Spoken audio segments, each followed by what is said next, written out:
Hello everyone, it's Jess Jeffrey joining you for this very special episode of Historic New Jersey, where we're taking you out on the high seas to get an up-close and personal look at the Sail Forth Parade of Ships for our nation's semi-quincentennial.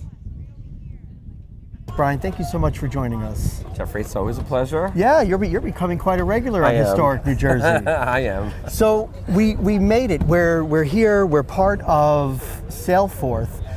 Give us some background on the Sail Forth program. Well, it's part of a tradition, and I really think it started in 1976. That was the bicentennial, and that was, I believe, the first time that there was a tall ship parade. And so in keeping with that tradition, we're doing it again. 22 nations from around the world have sent their magnificent sail training vessels here to the great port of New York and New Jersey to help us celebrate freedom, hope, and opportunity that the United States of America has always represented. These ships span a period of construction from 1877 to 2016. 7 are more than 100 years old. 9 have been built since 2000. 5 of these ships measure more than 300 feet in length. You'll see 15 three-masted ships and 3 four-masted ships.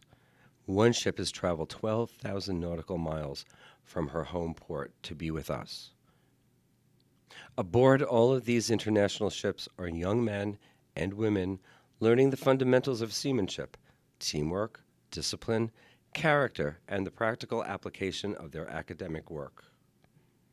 As these ships travel the world's oceans, they serve many purposes. They are the goodwill ambassadors for their respective nations. They carry a diplomatic mission, a commercial mission, and an educational mission connecting ports, people, and generations across the world's oceans. We hope you will give these sailors and cadets a warm welcome and a hearty salute.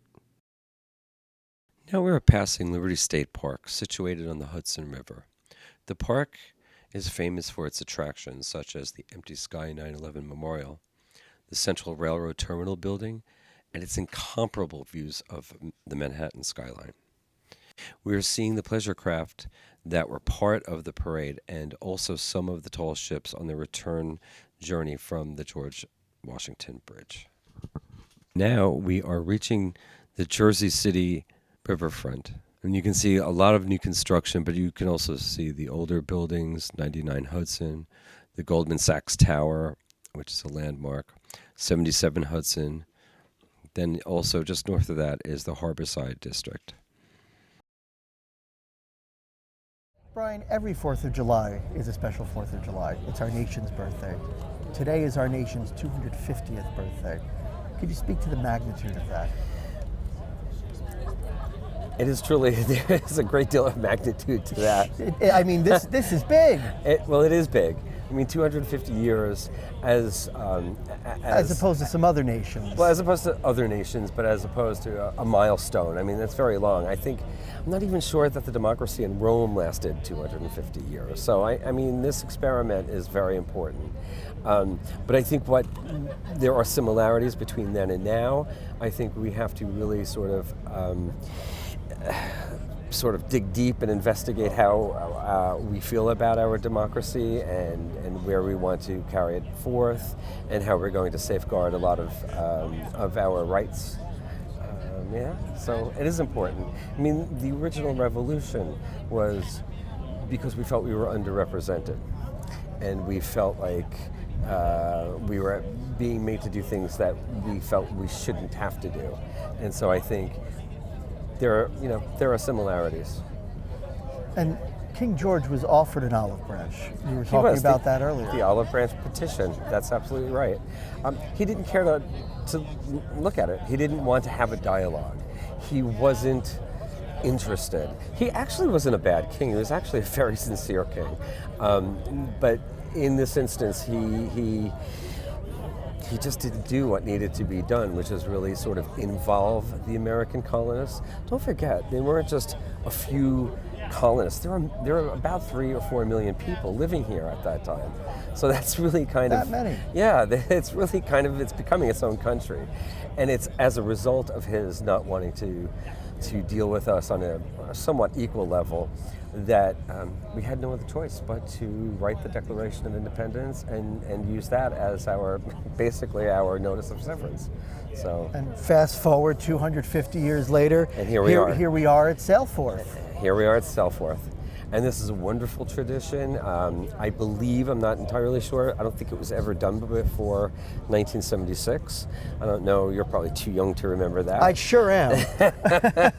Me too. No, that's a lie. No, I remember it. It was phenomenal. So, and I'm sure this is going to be a facsimile of that. I'm sure it's going to be just as phenomenal. And it's really just one of those things that you remember, especially if you see it as a child, you remember it for your entire life.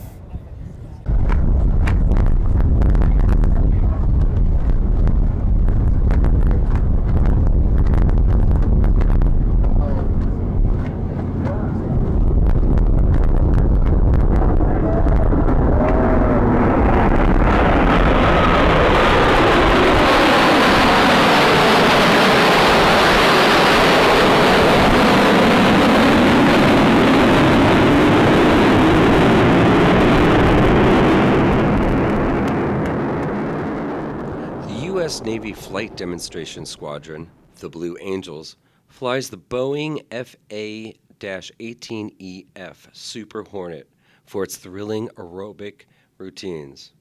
Operating out of the Naval Air Station, Pensacola, Florida, the elite team of 17 officers consists of 6 Navy and Marine Corps pilots who perform high-speed, close information aerial maneuvers. They just did a wonderful flyover. It was the most thrilling thing we've experienced thus far.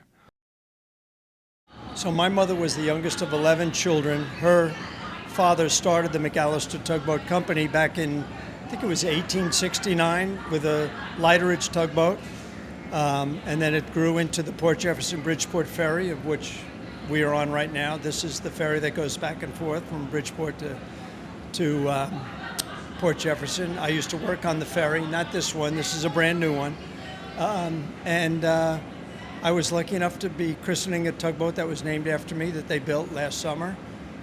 I've got my family here, and my cousin, he's my first cousin once removed, who runs McAllister Tugboat, invited us to come on today and be part of this 250th, fantastic anniversary of our wonderful country. I'm just grateful that we were able to be here, for a small library in New Jersey.